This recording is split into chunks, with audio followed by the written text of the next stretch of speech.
जय हिंद दोस्तों। पश्चिम बंगाल में जब बीजेपी की सरकार बनती है उसके बाद से जो भ्रष्टाचार में फंसे हुए, भ्रष्टाचार में जो लिप्त नेता हैं, टीएमसी के द्वारा जो किए गए जितने भी अत्याचार, पापाचार और भ्रष्टाचार, सब की पोल खुली और बीजेपी की सरकार ने एक्शन लिया। लेकिन उसमें सबसे बड़ा मुद्दा ये था घुसपैठियों को लेकर के।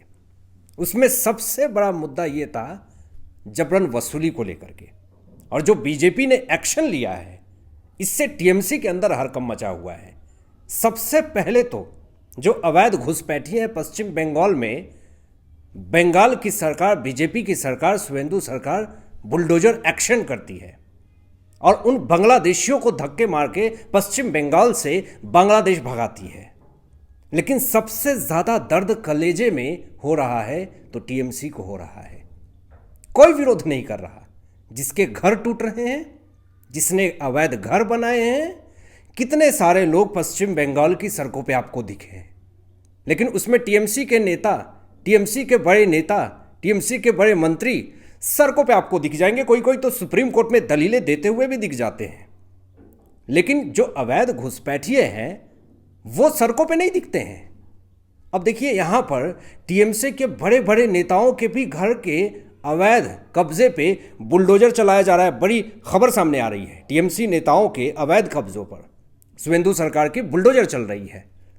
और सबसे बड़ी दोस्तों खबर यह है, मैं आपको आगे बताऊंगा कि टीएमसी के बड़े नेता की जो गिरफ्तारी हुई है, मुंबई से घसीट करके हावड़ा लाया गया है और साथ साथ 3 बड़े नेता को गिरफ्तार किया गया है, बताएंगे आगे। लेकिन आपको बता दें कि फलता में जो पुनर्मतदान हुए थे और जो फलता के बॉस बने फिरते थे पुष्पा, जो झुकेगा नहीं आज झुकेगा भी, आज उसकी पूरी सुपरा भी साफ हो गई। और वो जहांगीर खान अपनी गिरफ्तारी से बचने के लिए कोलकाता हाईकोर्ट भी गया है। लेकिन गिरफ्तारी पे भी इसको बड़ी कार्रवाई हो सकती है। लेकिन आपको बता दें, जो बड़ी खबर आई सामने कि जो टीएमसी का किला कहा जाता था फलता, डायमंड हार्बर, ये पूरी तरीके से किला ढहता हुआ आज दिखा है दोस्तों। प्रचंड जीत हासिल करी बीजेपी की सरकार ने, ये उम्मीद नहीं की थी। एक वक्त यही फलता में वहां पे मुश्किल से वोट मिलते थे बीजेपी को, लेकिन वो तो होना ही था। जिस तरीके से शुवेंदु सरकार जो है, जो बोला उन्होंने वो तो पूरा किया ही घोषणा पत्र में, और जो नहीं बोला वो भी पूरा किए। तो फलता की जनता कैसे नहीं वोट देगी बीजेपी को। लेकिन आप देखें कि अभिषेक बनर्जी के इलाके कहा जाता है फलता में बीजेपी की बम्पर जीत हुई। देवांशु पांडा को 71.2% वोट से जीत हासिल करी, 1 लाख से ज़्यादा वोट से जीत हासिल करी है। और वही पुष्पा, जो जहांगीर खान था, वो तो पहले ही मैदान छोड़ करके चला गया। सीपीएम और भी तमाम ऐसे कांग्रेस, कोई पूछा नहीं। इतनी कम वोट आई है कि ये लोग मुंह दिखाने लायक नहीं बचे हैं।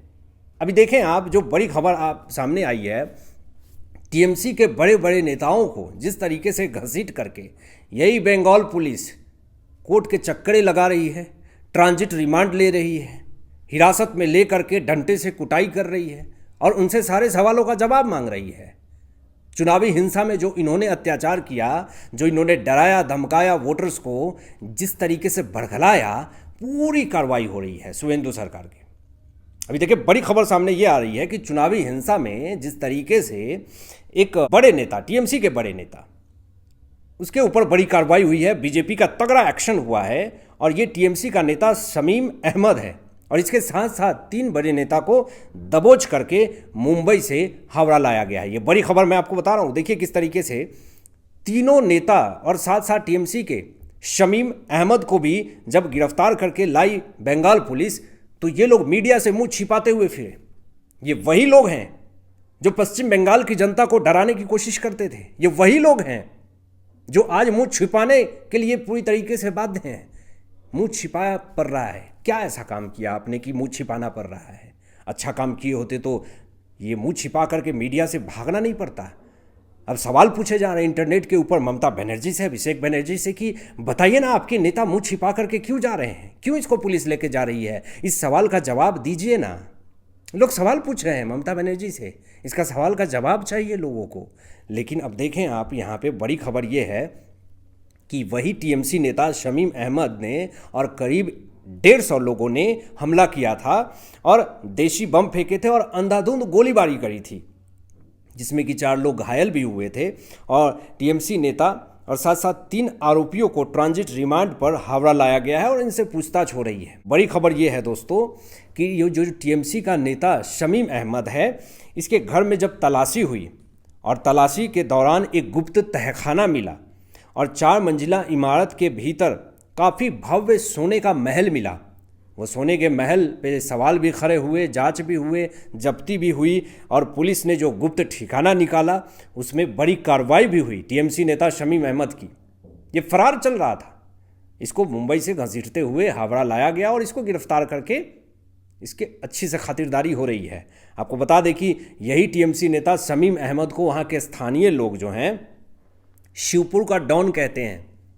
आप लोकतंत्र की बचाव की बात करते हैं, लेकिन यही टीएमसी के नेता को शिवपुर का डॉन बोला जा रहा है। एक डॉन जनता की क्या सेवा करेगा, ये सबसे बड़ा सवाल उठ रहा है। आपको बता दें, बड़ी खबर यह है कि हुगली में दादपुर के तृणमूल पंचायत सदस्य अल्ताब हुसैन मलिक को भी चुनाव बाद हिंसा मामले में पकड़ा गया। ये बड़ी खबर है और अलग अलग मामलों में अब तक करीब 70 टीएमसी के नेता और कार्यकर्ताओं को गिरफ्तार किया जा चुका है।